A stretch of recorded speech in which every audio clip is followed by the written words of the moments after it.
Týždenník Slovenka, RTVS a Slovenské národné divadlo vyhlasujú anketu Slovenka roka 2013.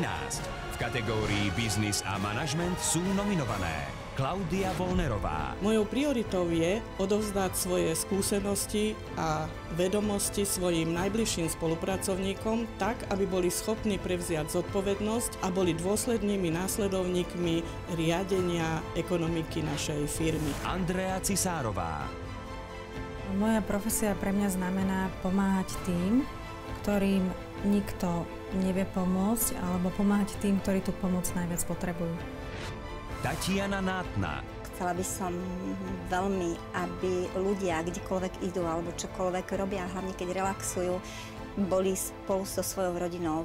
Hlasovať môžete zaslaním SMS na číslo 7504 v tvare SR medzera číslo kandidátky, anketovým lístkom v týždenníku Slovenka alebo na slovenkaroka.sk.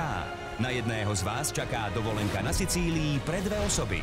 Vyhlásenie výsledkov a víťazky ankety Slovenka roka 2013 uvidíte naživo 20. mája na Jednotke.